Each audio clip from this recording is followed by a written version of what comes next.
না, আমরা যদি দেখি একেবারে ৭৫ থেকে বলতে গেলে সম্পর্ক শুরু হয়েছে, বড় পরিবর্তন হয়েছে। তাহলে ৭৫ থেকে যেই সম্পর্ক তৈরি হয়েছে সেটা বিরাট একটা কাঠামো তৈরি করেছে। সেটা ব্যবসা বাণিজ্যতে যেভাবে কাঠামো তৈরি করেছে, ইনফ্রাস্ট্রাকচারের একটা কাঠামো তৈরি করেছে, এমনকি ডিপ্লোম্যাটিক অঙ্গনে চীনের যেই প্রভাব, সব মিলে বড় একটা সম্পর্ক বাংলাদেশের সাথে চীনের তৈরি হয়েছে। আমরা বছরখানেক আগে দুবার সার্ভে করেছিলাম যে জনগণ চীন সম্পর্কে তাদের চিন্তাভাবনা কী, এবং পুরো বাংলাদেশ জুড়েই এই সার্ভে করা হয়েছিল। সেখানেও দেখা গেছে যে বড় আকারেই কিন্তু বাংলাদেশের জনগণ চীনের ব্যাপারে একটা পজিটিভ ধারণা আছে। এর বেশ কতটা কারণ আছে। একটা তো চীনের পুনরুত্থান যদি আমি বলি, কারণ 18th সেঞ্চুরিতে চীন এমনিতেই সবচেয়ে বড় অর্থনীতি ছিল পৃথিবীতে। 19th সেঞ্চুরি আর বিংশ শতাব্দীতে পিছিয়ে গিয়েছিল, কিন্তু এই শতাব্দীতে এসে তার একেবারে রিরাইজ হয়েছে। সো রাইজ ঠিক না, রিরাইজ হয়েছে। তো এই রিরাইজের একটা বড় ইম্প্যাক্ট পুরো পৃথিবীতেই পড়েছে। মানে চীন আর বাংলাদেশের সম্পর্ক ব্যতিক্রম না। আমি যদি পুরো পৃথিবী যদি দেখি, বিশেষ করে আফ্রিকা, ল্যাটিন আমেরিকা, এশিয়ার একাধিক দেশে, এমনকি চীন এবং ভারতের সম্পর্ক, যেখানে অনেকেই নেতিবাচকভাবেই দেখেন ওটাকে, আমরা যখন কথা বলছি, ভারতের সবচেয়ে বৃহত্তম ট্রেডিং রেজিম, বাণিজ্য রেজিম কিন্তু চীন। এটাও খেয়াল রাখতে হবে। এবং 2018 থেকে ভারতের যতখানি উচ্চশিক্ষায় ব্রিটেন না যায়, তার চেয়ে বেশি কিন্তু চীনে যায়, বিশেষ করে সায়েন্সে যদি আমরা দেখি।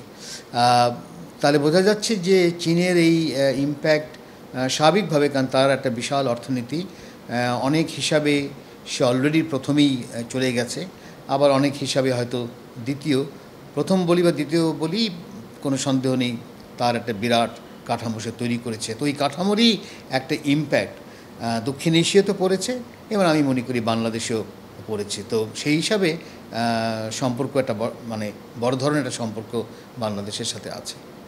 এটা মনে রাখতে হবে যে মানুষ কিন্তু জিওপলিটিক্স তৈরি করে, জিওপলিটিক্স কিন্তু মানুষকে তৈরি করে না। মানে যেই কারণে বাংলাদেশ এখন গুরুত্বপূর্ণ হয়েছে, এর কারণ হচ্ছে যে কয়েক দশক ধরে একটা গ্রোথ মোমেন্টাম তৈরি হয়েছে। অ্যাভারেজে বলা হয় 6 থেকে 7%, লাস্ট 2 ডিকেডসে একটা উন্নয়নের কাঠামো তৈরি হয়েছে।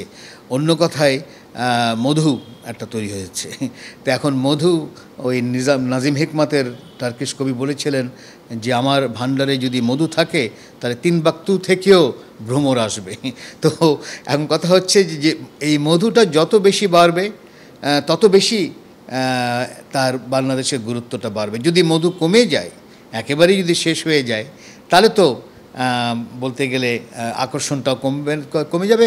তখন অন্য মধুর পিছনে সবাই যাবে, এবং সেখানে একাধিক মধু আশেপাশে আছে, এটাও মনে রাখতে হবে। কেন আমরা তো একটা কম্পিটিটিভ ওয়ার্ল্ডে বাস করছি। এখানে ভিয়েতনাম একটা বড় আকর্ষণ তৈরি করতে পেরেছে, কোনো সন্দেহ নেই।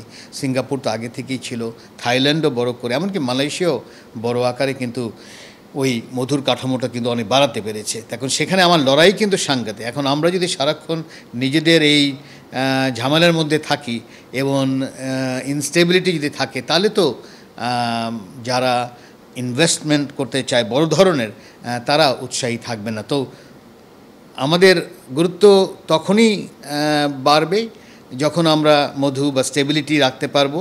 তো আমাদেরই করণীয় এই ইম্পর্টেন্সটা যদি আমরা ধরে রাখতে পারি, তাহলে আমার মনে হয় জিওপলিটিক্যাল ইম্পর্টেন্স থাকবে। তখন শুধু চীন না, একাধিক দেশ তখন বাংলাদেশের সাথে সম্পর্ক করতে চেষ্টা করবে। বাংলাদেশের এই উন্নয়নের কাঠামোর ধরে রাখতে হলে পেশাদারিত্বের একটা বিশাল ব্যাপার, জ্ঞানের একটা বিশাল কাঠামো তৈরি করা দরকার।